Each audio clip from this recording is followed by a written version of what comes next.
She never imagined that the love of her life, her powerful millionaire husband, would one day cast her aside like yesterday's news. But that's exactly what happened when Felicia, pregnant and vulnerable, found herself betrayed by Derek Stanton, a man whose ruthless ambition masked an unforgiving heart. In a single moment, her life was shattered, her dreams dissolved into heartbreak. Little did Derek know, Felicia wasn't one to crumble quietly. She was determined to rise from the ashes, armed with the truth and backed by the law. And on Derek's wedding day to another woman, Felicia would make a dramatic entrance no one would ever forget. Felicia Lewis first met Derek Stanton against the glittering backdrop of a Manhattan charity gala, a place where the wealthy and the influential gathered to sip champagne and discuss philanthropic ideals. Felicia had been volunteering for a local children's foundation that evening, hustling from table to table, ensuring every generous donor had the information they needed. With her wide smile and deep dedication to the cause, she stood out from the perfumed crowd of socialites who were more interested in flaunting their designer gowns than focusing on the children's plight. Derek Stanton was instantly taken by her presence. A self-made millionaire, he had maneuvered his way up the social ladder, using a combination of brilliance and relentless determination. Raised by a single mother in a cramped Cleveland apartment, Derek vowed at an early age to conquer the business world and ensure his loved ones would never experience the hardships he once knew. By the time Felicia met him, he was the owner of Stanton Innovations, a company known for forging lucrative tech deals and rubbing elbows with industry titans like Bill Gates and Tim Cook at prestigious conferences. That night, Derek appeared as the epitome of charm. Standing over 6 feet tall, with impeccably styled dark hair, he wore an understated yet expensive suit. His green eyes sparkled whenever he spoke about the philanthropic projects he supported, impressing guests such as Warren Buffett, who lauded Derek's forward-thinking ventures. Felicia, drawn to his passionate stories, felt a quiet admiration for this man who combined outward success with apparent generosity. Their conversation began innocently enough. He asked about her involvement with the Children's Foundation, and she shared stories of the kids who had captured her heart. Felicia felt a jolt of excitement when she noticed Derek leaning in closer to hear every word she said, as if her voice was the only one in the bustling room. Their casual chats led to a private walk by the garden terrace, away from the flash of cameras, capturing the likes of Oprah Winfrey and other high-profile attendees. Beneath the golden glow of decorative lights, Derek confessed that he had been searching for a partner who understood his ambitions, yet held on to compassion. Within days, Derek invited Felicia to exclusive parties, introducing her to top-level executives and celebrities. His black Mercedes would arrive at her modest apartment in Queens, whisking her away into a world of lavish dinners at five-star restaurants, front-row seats at fashion shows, and private helicopter rides to summer homes in the Hamptons. Felicia felt like Cinderella stepping into a fairy tale, not fully aware that every fairy tale has its hidden complexities. Their whirlwind romance took shape more rapidly than either expected. Felicia's friends, including her longtime confidant Grace Turner, a dedicated nurse at Lenox Hill Hospital, whispered words of caution. They worried about the dizzying pace of Felicia's new life, the sudden shift from volunteer coordinator to the potential fiancé of a millionaire. But Felicia's heart was filled with hope, believing that Derek's sweet gestures and philanthropic passion mirrored the contents of his soul. When Derek proposed 6 months later with a dazzling diamond ring set with an heirloom stone, supposedly traced back to his grandmother, Felicia accepted without hesitation. She believed in the man standing before her, the man who had given huge donations to local shelters, helped sponsor scholarships for underprivileged students, and even visited orphanages in impoverished countries. In her eyes, he was a hero who had simply been misunderstood by those who envied his meteoric rise. But behind Derek's sparkling green eyes lay an iron will, an obsessive desire for control and victory. He had always thrived on competition, from outsmarting peers in his high school debate club to entering near impossible markets and emerging on top. Felicia, so captivated by his generosity, had never suspected that his philanthropic gestures were carefully calculated to enhance his brand image. Unbeknownst to her, Derek's kindness had its limits, and the man who swept her off her feet had shadows lurking behind his philanthropic facade. They married in an opulent ceremony at a private estate in the south of France. Journalists clamored for details about the high-profile wedding that had attracted tech magnates, film stars, and even political figures. Felicia's family, humble by every standard, felt out of place amidst the glitz. Yet seeing her radiant smile, they believed she had indeed found her happily ever after. Derek spared no expense. A gown crafted by a top designer from Milan, diamond-studded invitations to the 100-odd guests, and the presence of a famous violinist who had once played for the Queen of England. For Felicia, the wedding was a dream realized. She stood, hand in hand with Derek, reciting vows beneath an archway draped with white roses, tears glinting in her eyes as she spoke the words that promised a lifetime of devotion. Their honeymoon took them on a private yacht cruise around the Greek Isles. Their days were a blur of snorkeling in clear waters, sampling gourmet dishes from a personal chef, and strolling through ancient ruins where they laughed and joked about building an empire that would last centuries, just like the Greek legends. On some evenings, Derek's phone would buzz relentlessly with business calls, but Felicia, intoxicated by love, paid no heed. She believed these interruptions were inevitable for a man with such far-reaching ambitions. By the time they returned to their spacious penthouse in Manhattan, Felicia felt a warm sense of belonging. Derek had handed her the keys and said, "Welcome home, Mrs. Stanton." Her new life, complete with a dedicated housekeeping staff, personal shoppers, and an in-house chef, seemed too good to be true. She was determined to stay grounded. She continued her volunteer work and decided to enroll in an online course in nonprofit management, hoping to use her new position as Derek's wife to further her beloved causes. Derek, however, became increasingly absorbed in Stanton innovations. He spent nights locked in his study, poring over acquisitions, negotiating with global investors, and making calls to faraway time zones. Felicia missed the spontaneous romance of earlier days, those sparks of excitement when he'd surprise her with a dinner date or a weekend getaway. She consoled herself by thinking this was the price of being married to a brilliant, ambitious man. And in fleeting moments, Derek would revert to the loving husband who once captured her heart, a weekend in Aspen.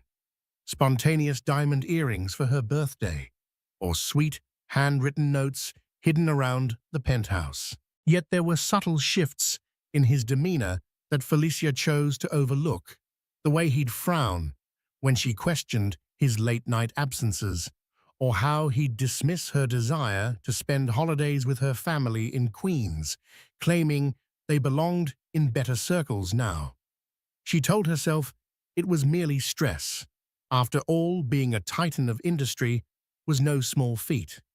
Deep within her heart, though, Felicia felt an unsettling prick of worry. She remembered the suspicious glances from Derek's longtime acquaintances, particularly Catherine Pierce, a seasoned investor who had known Derek since his early ventures. Catherine once pulled Felicia aside at a black tie event and politely warned, "Dear, watch his eyes, not his words." But Felicia brushed off the cryptic comment. She couldn't fathom why Catherine would doubt Derek's intentions. Catherine might just have been jealous of their happiness. At least, that was how Felicia comforted herself. For the first year of their marriage, Felicia tried to become the ideal partner to a high-profile millionaire. She attended business galas in elegant designer gowns, standing by Derek's side as he confidently navigated the circles of power brokers. Reporters often captured them under headlines such as "The Power Couple to Watch." Felicia's philanthropic efforts made her a favorite among lifestyle columnists who praised her for combining glamour with genuine social concern. Yet she struggled with the unspoken expectations Derek placed on her. He wanted her to exude poise and charm at all times. If she made an offhand comment about politics or displayed a bit of clumsiness in front of his business associates, Derek would remind her afterward, gently at first, about the importance of appearances. Over time, his comments grew sharper. He criticized the way she walked, the words she chose, her table manners, and her choice of friends. For every "I love you," there came a biting remark, "But you must do better, Felicia." When she tried to express her discomfort, Derek brushed her aside. "I'm teaching you how to thrive in these circles," he'd say. "You'll thank me later." Felicia felt her self-esteem slowly eroding, yet she remained loyal. She rationalized it all as part of adapting to Derek's world. Her volunteer work became her safe haven. In particular, she grew close to a small soup kitchen in the Bronx, where people knew her simply as Felicia, the kind-hearted woman who served hot meals and listened to their stories. She confided in Grace about the mounting stress in her marriage. Grace, always the pragmatic friend, insisted Felicia see a counselor or at the very least open up a bit more to Derek himself about her feelings. Felicia attempted to do so, but each discussion seemed to end in Derek dismissing her concerns or turning the blame around on her. Amid these tensions, an unexpected joy arrived. Felicia discovered she was pregnant. She had initially experienced bouts of nausea and fatigue, which she chalked up to stress. However, when a test confirmed her suspicion, she was overjoyed. She believed this was the miracle that would restore the warmth in their marriage. She imagined Derek's face lighting up at the news, pictured him holding their child, saw them forging a deeper bond as they embarked on this new chapter in life. But Derek's reaction was not what she had hoped. The minute she told him, he froze. A momentary flicker of shock was followed by what felt like thinly veiled irritation. Now, he asked as though a pregnancy might conflict with an important merger he was planning. Felicia tried to hide her disappointment. She reasoned that Derek was simply stunned or anxious about being a father. She decided to give him space to let him process. But deep down, something in her heart broke a little that day, and the crack began to widen. As Felicia navigated the early months of her pregnancy, she noticed Derek growing increasingly distant. He spent more nights working in his office, sometimes not returning home until the early hours of morning. Whenever Felicia tried to coax him into discussing baby preparations, like choosing a room to convert into a nursery, he'd brush her off, stating that they had plenty of time and more pressing matters demanded his attention. It wasn't until Felicia visited Derek's office for a surprise lunch date that she began to suspect there might be someone else. Arriving unannounced with a picnic basket of homemade sandwiches, she hoped to recapture a bit of romance by sharing a quick meal together. But the receptionist's awkward expression suggested Felicia's presence was unexpected in more ways than one. With a forced smile, the receptionist stammered, "Oh, good afternoon, Mrs. Stanton. Mr. Stanton is, he's in a meeting." Felicia insisted on waiting, but an hour passed with no sign of Derek. Finally, she marched to the frosted glass doors of his private conference room, only to find them empty. Confused, she glanced at the desk phone, noticing the line was disconnected. Worried, she left Stanton Innovations with a gnawing pit in her stomach. But what unsettled her even more was the feminine voice she had overheard whispering in Derek's office corridor, a voice that trailed off the moment Felicia appeared. In the weeks that followed, Felicia started piecing together small clues.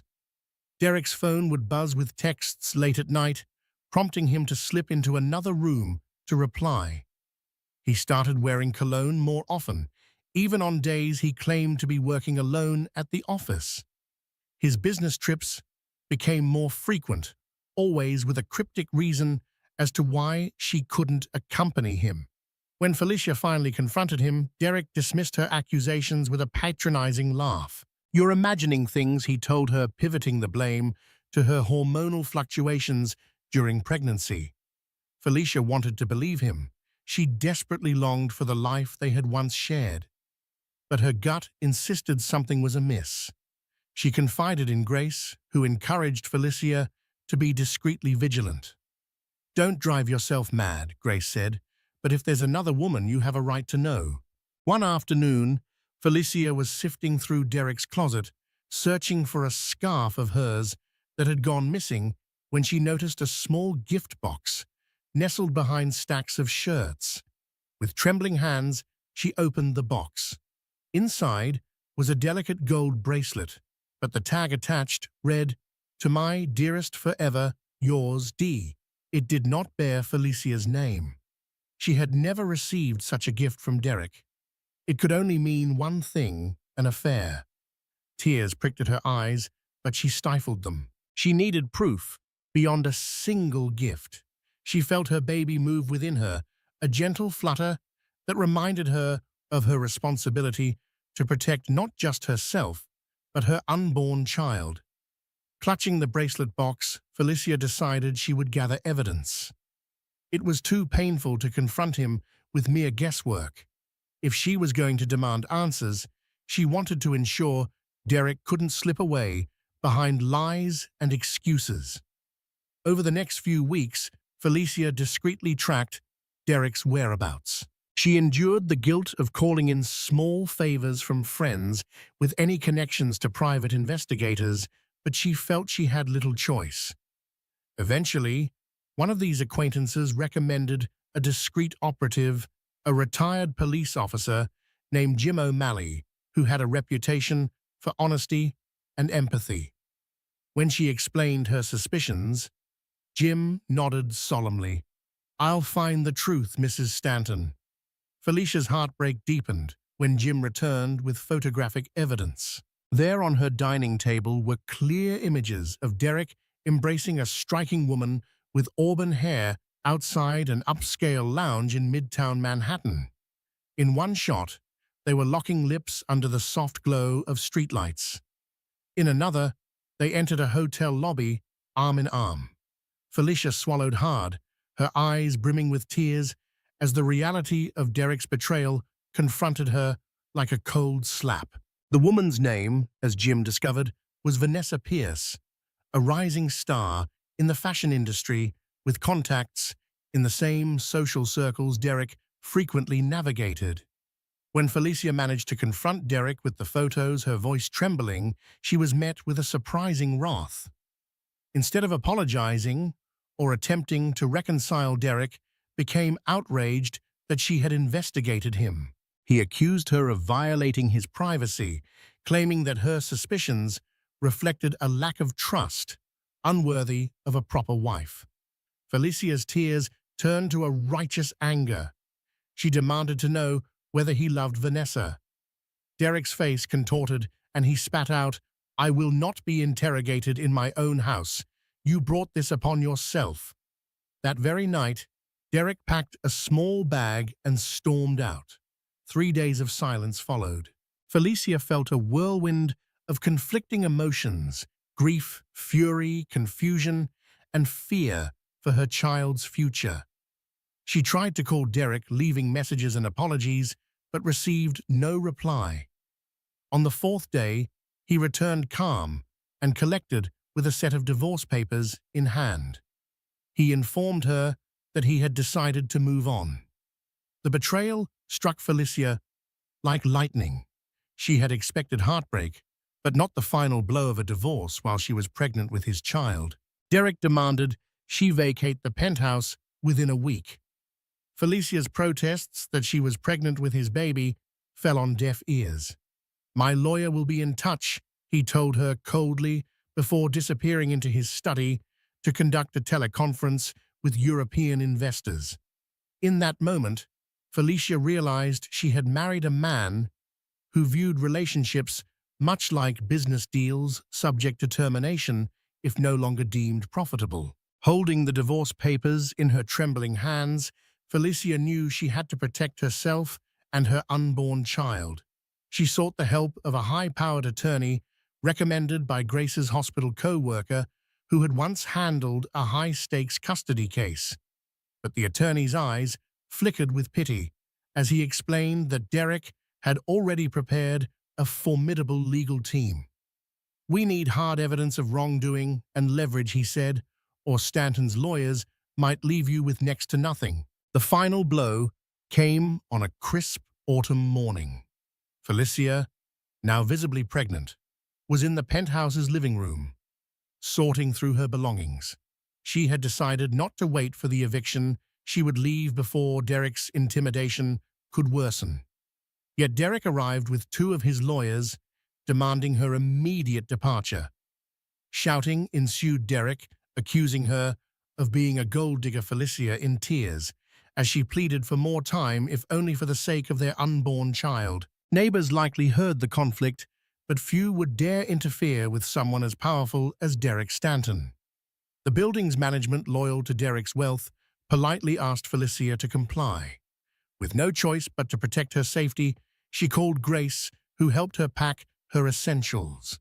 As she rode the elevator down, with a small suitcase in hand, Felicia felt a rush of despair. She had been cast out of the life she once thought was her fairy tale. Now she was alone and pregnant, with uncertain finances and minimal support.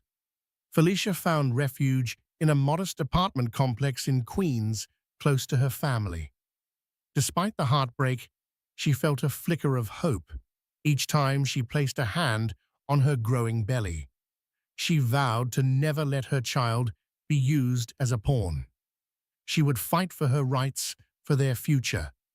But she also carried a heavy burden of sorrow. She had truly loved Derek, believing in his outward warmth and philanthropic facade.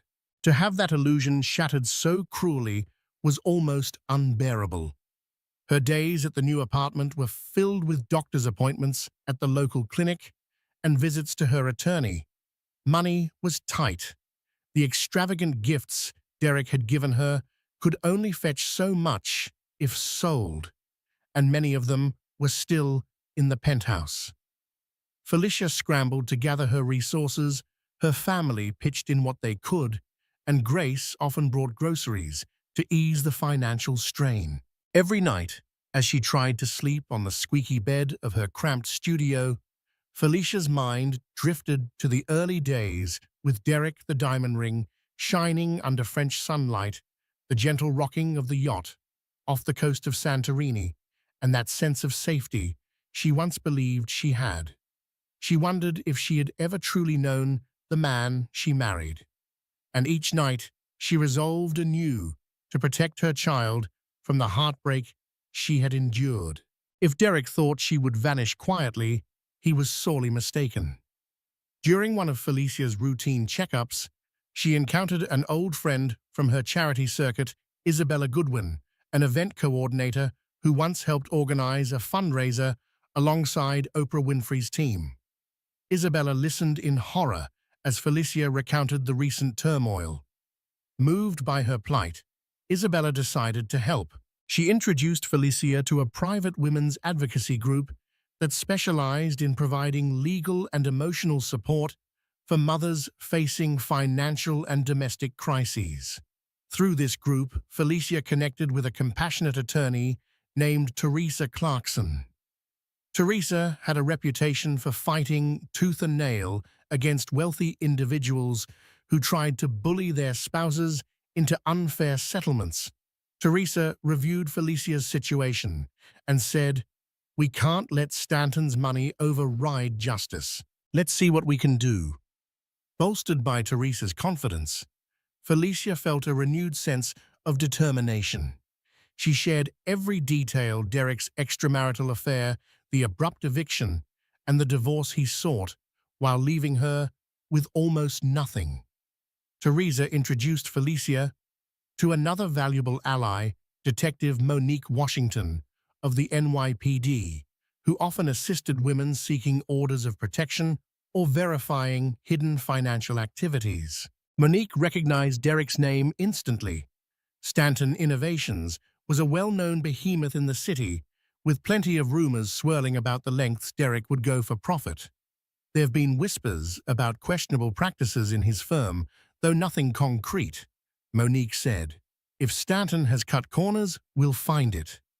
Meanwhile, Felicia discovered an envelope hidden in one of her old purses, an innocuous item she had grabbed from the penthouse in a rush. The envelope contained details about a suspicious real estate deal in Hong Kong, referencing bribes and off-the-record payments. Confused, Felicia tried to recall how it had come into her possession. She vaguely remembered one of Derek's late nights when he'd accidentally dropped a file. Felicia picked it up, but never got the chance to return it. Now, the full significance of these documents began to dawn on her. The details, if legitimate, could not only damage Derek's reputation, but potentially expose him to legal troubles. When Felicia handed the envelope to Teresa, the attorney's eyes glinted with caution and possibility. "This might be the leverage we need," she said. Felicia felt a pang of guilt. She hadn't intended to bring Derek down in this manner. Yet she also recalled how he had cast her out so callously, pregnant and alone. She understood that Derek had no mercy for her, and if she wanted to secure her child's future, she had to fight with whatever evidence she possessed. As Felicia's pregnancy approached the third trimester, she endured waves of exhaustion and the emotional turmoil of her crumbling marriage. She hardly recognized herself when she looked in the mirror, with dark circles under her eyes and a mixture of grief and resilience written across her face. But her unwavering focus was on the child she carried, and she was determined to ensure their safety and future. One day, Teresa called with unexpected news: Derek's marrying Vanessa Pierce next month. Felicia froze her hand, immediately moving to cradle her belly. She had been told Derek wanted a quick divorce, but an entirely new marriage before their child was even born. It was as if he wanted to erase their past and start anew without any inconvenient baggage. And to make matters worse, Teresa suspected the wedding was a strategic move to signal Derek's new image, one of a fashion-forward power couple. He's probably trying to overshadow negative press that might come from the divorce, Teresa said. But we can't let him rewrite the narrative so easily. The more Felicia dug into Derek's life, the more she realized how methodical he was. She learned from Isabella that numerous business partners had discreetly cut ties with Derek, concerned about the rumors swirling around Stanton Innovations. There was talk of hush money paid to keep certain deals under wraps, and of shell companies hidden in offshore accounts. The philanthropic, polished exterior that Derek projected had always been a carefully woven tapestry concealing a ruthless empire of questionable deals. Despite the horrifying revelations, Felicia's mind often wandered back to the sweet moments from their courtship, a bouquet of wild flowers he once gave her because they reminded him of her natural grace, or the all-night conversation they had about changing the world. She wondered if any of that was real, or if she had been just another pawn in Derek's quest for power and prestige. Every time such doubts crept in, she felt her baby move, reminding her that she had a responsibility beyond her heartbreak. Meanwhile, Teresa prepared for a legal battle. She filed for an injunction to freeze certain marital assets, citing the unborn child's rightful claim to Derek's financial support. Felicia also began the process of filing a formal complaint against Derek, with the police focusing on the illegal details in that Hong Kong real estate file. Her heart pounded as she signed her name on various documents, aware that she was setting in motion events that could either secure her future or unleash Derek's wrath. Yet she pressed on, propelled by the knowledge that this was the only way to stand up for herself and her baby. A week before Derek's extravagant wedding to Vanessa, Felicia received a subpoena ordering her to appear in court. Derek's lawyers had filed a motion to finalize the divorce, claiming Felicia was unstable and unfit to share in Derek's estate. The statement was as cruel as it was untrue. It insinuated she was financially irresponsible, emotionally erratic, and seeking to exploit Derek's wealth. Felicia's hands shook with rage as she read the lines designed to paint her as a parasitic gold digger. She realized Derek intended to discredit her, completely leaving her with nothing. Furious and heartbroken, Felicia reached out to Teresa immediately. Teresa told her, "We'll fight this, but be prepared for a mudslinging contest. Derek's legal team is ruthless." And so Felicia braced herself for a hearing that would see every intimate detail of her marriage publicly dissected. She dreaded it, but knew the alternative silence would condemn her to a life of helplessness. The media caught wind of the story as well. A tabloid headline read, "Stanton's ex alleges abuse of power. Scandalous divorce." A head paparazzi began lurking around Felicia's modest apartment building, hoping for a glimpse or a statement. Felicia, already stressed by the pregnancy, began to feel overwhelmed by the sudden spotlight. Grace took off a few shifts to stay by her side, driving her to doctor appointments through back roads to avoid the press. Together, they found small moments of comfort in homemade meals and silent prayers for strength. On a late afternoon, Detective Monique Washington paid Felicia a visit. She brought news that the investigation into Derek's Hong Kong dealings was progressing. "We've discovered some interesting transactions through Stanton Innovations," Monique said. "There might be more to tie him to illegal activity, including falsification of documents." Felicia felt a swirl of conflict. On one hand, she was relieved that the truth might finally come out. On the other, she worried about what Derek might do if cornered. A powerful man with crumbling defenses could be dangerous. Yet in the midst of these revelations, Felicia found an unlikely champion in Catherine Pierce, the same woman who had once warned Felicia to watch his eyes. Catherine, upon hearing Felicia's predicament, came forward with insider knowledge of Derek's cutthroat business methods. She provided a damning trail of evidence that Derek had coerced smaller competitors into selling their companies under duress. With Catherine's testimony, Teresa was confident they could build a case that would demonstrate Derek's pattern of unethical, possibly illegal behavior, further solidifying Felicia's claims. Finally, the day of Derek and Vanessa's wedding arrived, a grand affair rumored to be held at an exclusive waterfront estate outside the city. Paparazzi flocked to the gates, capturing glimpses of celebrities and fashion icons stepping out of black SUVs. Lavish floral arrangements lined the driveway, and classical music resonated through the manicured gardens. The bride, Vanessa, was reported to be wearing a custom gown from a renowned designer, determined to ensure the wedding was the talk of high society.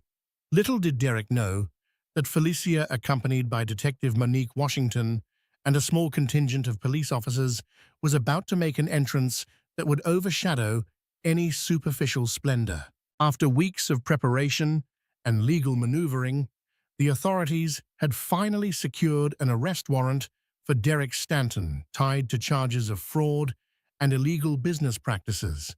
Teresa had also verified that Derek's divorce from Felicia was not only incomplete, but riddled with legal improprieties, making this new marriage highly questionable, bordering on bigamy, if the divorce had not been properly finalized.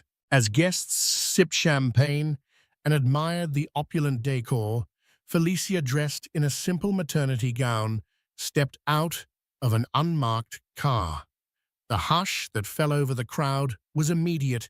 No one had expected the pregnant ex-wife to arrive at this celebration of new love. But Felicia walked forward with calm determination, her head held high, carrying a thick folder of documents in her arms. Monique flanked her on one side, a pair of officers on the other. The moment was surreal. Derek, wearing an impeccably tailored tuxedo, was caught off guard near the grand floral archway where he was about to exchange vows with Vanessa. A hush spread among onlookers as Felicia locked eyes with Derek. She could almost see the wheels spinning behind his gaze, shock rage, then a flicker of fear. "You can't be here," he spat, glancing at the uniformed officers.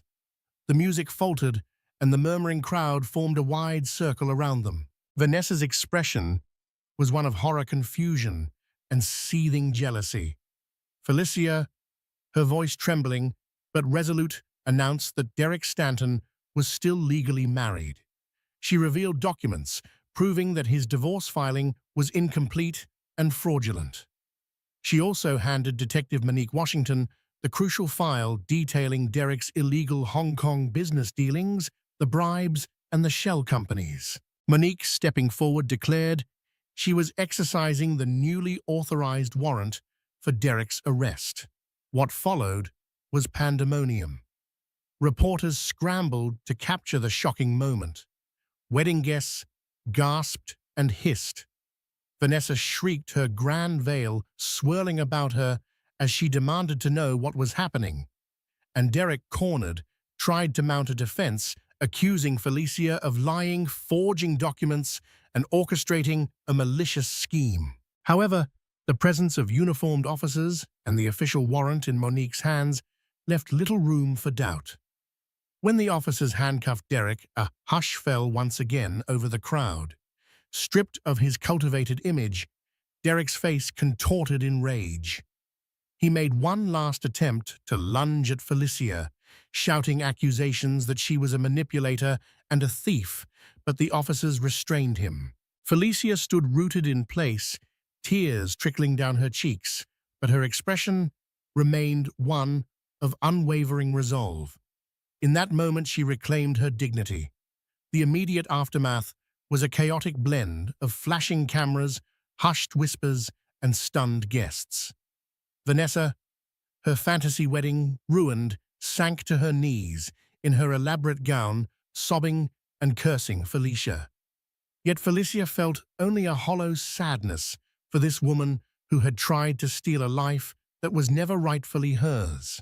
Slowly, the wedding attendees trickled out, some offering Felicia words of sympathy or curious stares. The paparazzi, seeing the biggest story of the season, bombarded Felicia with questions, but Detective Monique and the officers formed a protective barrier, escorting Felicia back to her car. In the ensuing weeks, Derek's arrest became headline news. Major outlets reported that Stanton Innovations faced an internal audit, spooking investors and causing the company's stock to plummet. As more details about Derek's unethical business practices surfaced, public sentiment quickly turned against him. It didn't help that the tabloids relished the story of the pregnant ex-wife who had shown up at his wedding with the police in tow. Derek's name became synonymous with scandal and deceit. Meanwhile, Felicia returned to her quiet apartment in Queens, relieved yet emotionally drained. The child inside her continued to grow, a constant reminder of the precious life at the center of her struggles. Despite the turmoil, she felt a sense of triumph for standing up to the man who had tried to erase her. Every so often, She'd catch a news segment about Derek's upcoming court dates or about Vanessa's meltdown in front of paparazzi. Each time she felt a wave of bittersweet relief that she was no longer caught in Derek's web of deceit. Her attorney, Teresa, worked tirelessly to ensure Felicia received a fair settlement. The courts recognized Derek's wrongdoing, both personal and financial, and granted Felicia the right to substantial support for herself and the baby. Felicia found solace in the knowledge that she could finally provide a stable future for her child, independent of Derek's manipulative grip. Though the legal process was protracted, culminating in Derek's conviction for various financial crimes, Felicia maintained her composure. She even considered writing a book someday, detailing her journey from starry-eyed bride to the mother who bravely confronted a powerful man. It was Catherine Pierce who nudged her in this direction, noting that Felicia's story could serve as a cautionary tale for others lured by wealth and glamour without seeing the darker undercurrents that might lurk beneath. Months rolled by, and Felicia gave birth to a healthy baby girl she named Aurora, a symbol of new beginnings and hope.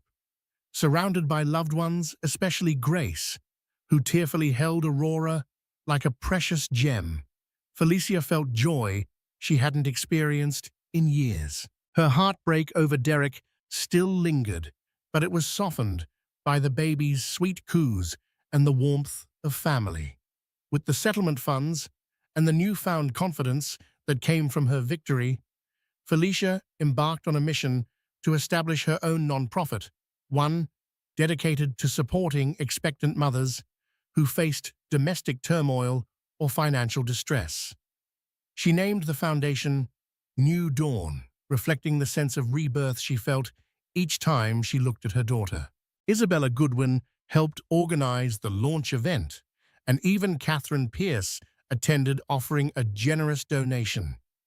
It became a shining moment in Felicia's life, blending her passion for charity with the lessons she'd learned the hard way. Derek, on the other hand, appealed his conviction multiple times. Yet his once invincible empire was now tarnished beyond repair. Stanton Innovations, under new management, distanced itself from its disgraced founder. Vanessa Pierce, no longer engaged to Derek, quickly pivoted back into the fashion world, giving tearful interviews about her own victimhood. Felicia preferred not to comment on Vanessa's claims, feeling that the woman had already received far more attention than she deserved. As Aurora grew, Felicia found a gentle rhythm in her life, mornings spent with her baby, afternoons dedicated to New Dawn, and evenings for quiet reflection. She attended therapy sessions to heal from the trauma of her marriage. Although she could never fully erase the memories of Derek's betrayal, each day she grew stronger. The swirl of gossip eventually subsided, replaced by Felicia's tireless efforts to help women in need. There were still moments when she felt the sting of nostalgia, recalling how Derek once whisked her away on a yacht trip, or how he looked at her when they first met. But she reminded herself of the heartbreak, the eviction, and the cruelty that overshadowed the fleeting moments of romance. She was no longer that naive girl, dazzled by wealth and power. One sunny spring afternoon, Felicia was at the community center she'd recently funded through New Dawn, overseeing a class for pregnant women on financial literacy. She listened as the women shared their stories, lost jobs, abusive partners, medical bills that piled up. She saw reflections of her own journey in their eyes, the same fear and uncertainty she had once felt. With a supportive smile, she guided them through budgeting tips, introduced them to local resources, and reminded them that they weren't alone. Standing at the back of the room, Grace watched Felicia with teary-eyed pride. After the session, she gently placed a hand on Felicia's shoulder. "You're really making a difference, you know." Felicia smiled, gazing at Aurora, who lay in a stroller nearby, babbling contentedly. "I'd never have made it here without you." That evening, as Felicia pushed Aurora's stroller through a quiet neighborhood park, she paused on a small bridge spanning a gentle stream. The memory of Derek still lived in the recesses of her mind, but it no longer had the power to haunt her every step. She had turned the page, forging a new chapter, defined by independence, compassion, and a fierce love for her daughter. Life was no longer about lavish galas and champagne toasts. Instead, it was about small victories, a healthy baby giggling for the first time, a struggling mother in her foundation, finding the courage to leave an abusive situation, a volunteer's heartfelt thanks for the opportunity to help others. Felicia felt an expansive sense of gratitude bloom within her. The illusions of wealth had dissolved, replaced by a tangible sense of purpose. Though Derek Stanton's name still floated through legal bulletins and whispered conversations in Manhattan's elite circles, Felicia had long stopped flinching when she heard it. His power, once suffocating and all-consuming, had become a ghost of a former life, a shadow fading into irrelevance. Still, the healing process wasn't linear. There were nights when Felicia jolted awake from dreams, nightmares, where Derek appeared at her door demanding custody of Aurora or luring her back into his world with false promises. But each time, she'd sit up, place a steady hand on her sleeping daughter's back, and remind herself it was over. That chapter had closed, permanently. Derek had attempted to reach out through intermediaries, a carefully worded letter here, a legal inquiry there. His messages always carried the same thinly veiled agenda: control. Whether it was about visitation rights he had no legal basis to claim, or veiled offers of financial support in exchange for silence, Felicia never responded directly. Teresa Clarkson, ever the guardian of Felicia's peace, intercepted each attempt and responded with the full weight of the law behind her. He had his chance to be involved, Teresa once told her. Now, he'll play by your rules or not at all. Felicia appreciated how Teresa handled things with precision and care. Each day, the bond between the two women deepened, not just as attorney and client, but as trusted friends. It was through Teresa's encouragement that Felicia resumed regular therapy, where she learned to work through the lasting emotional scars of betrayal, abandonment, and psychological manipulation. Some wounds, she realized, didn't always scream. They whispered, in small hesitations, in the way she sometimes second-guessed herself before making parenting decisions, in the way she scanned crowds, instinctively looking for a familiar, threatening silhouette that never appeared. But slowly, Felicia began replacing fear with gratitude. She built new rituals: morning walks in the neighborhood, with Aurora Sunday potlucks with Grace and her family, and weekly community meetings at a local church that opened its doors to mothers in need. In these simple joys, she found strength. In these small acts, she discovered her identity outside of what she had endured. Grace remained her constant, a lighthouse through every storm. Whenever Felicia faltered, Grace would show up at her door with homemade soup, a playlist of uplifting songs, and a listening ear. "You don't have to carry this alone," Grace would say, tucking Aurora into bed or folding laundry without being asked. You never did. By now, Aurora had grown into a curious toddler with sparkling eyes and an uncanny sense of emotional awareness. She could sense her mother's moods before a word was spoken, and often wrapped her tiny arms around Felicia's leg with perfect timing. It was in those little embraces that Felicia found her deepest healing. She had survived not just for herself, but for the life she'd brought into the world, a life that deserved safety, stability, and joy. One sunny afternoon, Felicia visited the park near her apartment, watching Aurora giggle as she chased pigeons beneath the trees. Felicia sat on a bench, sipping a coffee and breathing in the fresh air. She spotted a young couple nearby, clearly in the early stages of love, whispering and laughing, wrapped in the bubble of romantic illusion. She didn't envy them. Instead, she silently wished them honesty, respect, and something she once lacked, a foundation of truth. Her phone buzzed with a message from Catherine Pierce, the same woman who had once warned her to watch his eyes. Catherine had become something of a mentor since Derek's downfall. She'd taken an active interest in New Dawn, offering strategic advice and even introducing Felicia to ethical investors who supported women-led non-profits. The message read, "Board meeting next Friday. Can you speak about your future plans for New Dawn expansion? You're the heart of this movement, Felicia." Felicia smiled. A year ago, she would have hesitated. Today, she felt ready, ready to speak, ready to lead, ready to leave every lingering trace of fear behind her. That night, after tucking Aurora in and dimming the lights, Felicia stood at the window of their apartment. Below, the city buzzed, unbothered by the battles she had fought. But inside, her world was calm. The monsters no longer lived in her closet. They had been locked out for good. She whispered into the stillness, "We made it, baby girl."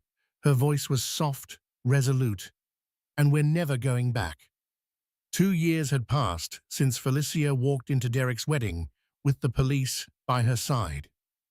That moment had seemed like the end of an exhausting nightmare.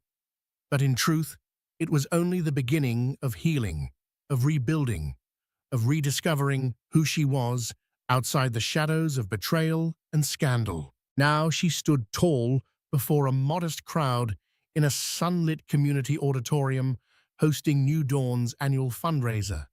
The room buzzed not with prestige or celebrity flashbulbs, but with authentic warmth.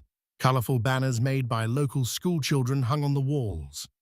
Round tables overflowed with home-baked treats, and soft music played from a student jazz trio. Several women single mothers, survivors of abuse, and young expectant mums took turns sharing how New Dawn had changed their lives. Felicia sat near the stage, her heart swelling with emotion as each story echoed pieces of her own. When it was her turn to speak, she stepped up to the modest podium in a knee-length navy blue dress. No designer label, no jewels, just quiet grace. Her hair curled gently at the ends, framed her face, older, wiser, but radiant. The audience hushed. "My name is Felicia Lewis." She began, her voice steady yet full of emotion. "And not long ago, I thought my life had ended." She paused, letting the silence embrace her truth. Then she told her story, not the one tabloids had twisted for gossip, but the real one. The fear of being cast out while pregnant.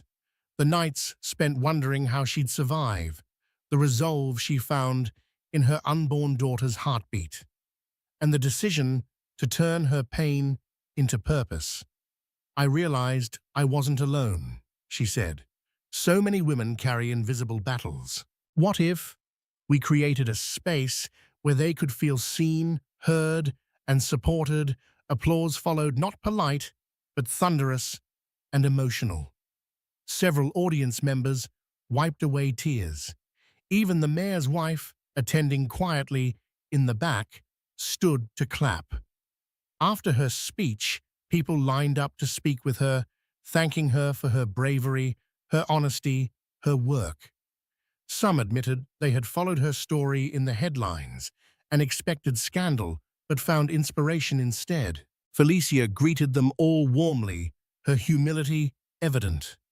Later that evening, she returned home to the modest apartment she now shared with Aurora. The little girl, almost 3, was painting clumsily on the floor with washable markers, Her curls bounced with every excited squeal. Felicia crouched beside her, ruffling her daughter's hair. "You're getting better at staying inside the lines," she laughed. As bedtime came, Felicia carried Aurora to her small bed, tucking the covers beneath her tiny chin. The toddler looked up with drowsy eyes and murmured, "You make the monsters go away, Mommy." Felicia's chest tightened with emotion. "Always," she whispered, brushing a kiss to her daughter's forehead. "Always." After turning off the light, Felicia stood at the window, staring out at the quiet neighborhood park. She remembered the version of herself that once stood there, shattered, uncertain, afraid. But now she saw someone new reflected in the glass. A mother, a leader, a survivor, a woman who had been broken and rebuilt herself from the pieces. Though Derek's name occasionally popped up in news briefs, usually involving appeals or lawsuits, he no longer haunted her nights. His power over her had been severed not by police or courts, but by the unwavering love she gave herself and her daughter, and by the village that helped her rise: Grace, Teresa, Monique, Catherine, and every stranger who had extended a hand. Felicia returned to Aurora's bedside and sat quietly, letting the silence hold them both. She knew life would continue to present challenges, but she no longer feared them. She had walked through fire and come out stronger. Her daughter would grow up knowing that resilience was real and that justice, however slow, could be earned. Outside, the wind rustled the trees gently. Inside, peace settled into every corner. Felicia smiled to herself, whispering into the dim room, "This isn't the end. This is just our new beginning." Thank you for immersing yourself in Felicia's gripping journey from devoted wife to unstoppable force, standing up for herself and her child in the face of heart-wrenching betrayal. Her story reminds us that even the most tumultuous storms can give rise to new beginnings if we hold on to hope, dignity, and compassion. If this dramatic tale inspired you, or if you believe others could benefit from hearing Felicia's transformation, help us keep the momentum going. Please like, share, and subscribe to our channel for more captivating stories that spotlight resilience and redemption. By spreading the word, you're helping us reach those who might need the extra spark of courage to face their own challenges. Your support makes all the difference. Together, we can continue to shine a light on tales of triumph and remind everyone that victory is possible even after the darkest moments.